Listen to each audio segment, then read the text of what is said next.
Eyo, mambo vipi Tanzania, Afrika Mashariki na Kati? Jina langu naitwa Gwiji la Vipaji. Siku hii ya leo nimekuwekea video hii ambayo nimeonyesha jinsi gani nimeweza kuzifanyia dreadlock installation. Nimezifanyia installation au nimeweza kuzirepair hizi dread ambazo unaziona zilikaa muda mrefu bila kurepair, zikachambuka, zingine zimetoka nje, lakini baadaye baada ya kuzifanyia installation au baada ya kuzirepair zikawa na muonekano huu ambao unauona ndugu mtazamaji. Kwa hiyo inawezekana ukawa na dread ambazo zimechakaa sana, hazijarepair muda mrefu na ukawa na wasiwasi labda kwamba je, nywele zako zitarudi tena katika muonekano mzuri. Nadhani bila shaka hivi vitu sio vya kuongea story, unaweza ukaona jinsi ambavyo nimeweza kuzirepair hizi dread na kuzibana style simple kama unavyoiona ambayo inaitwa ponytail.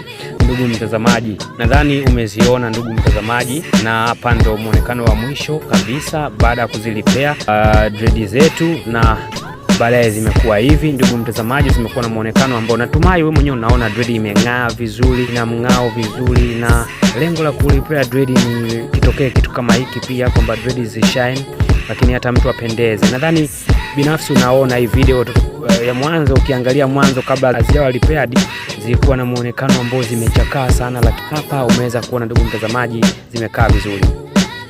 Mpaka hapo sina la ziada, naomba tukutane wakati mwingine, lakini usisahau kusubscribe, kulike, kushare na kucomment. Asante.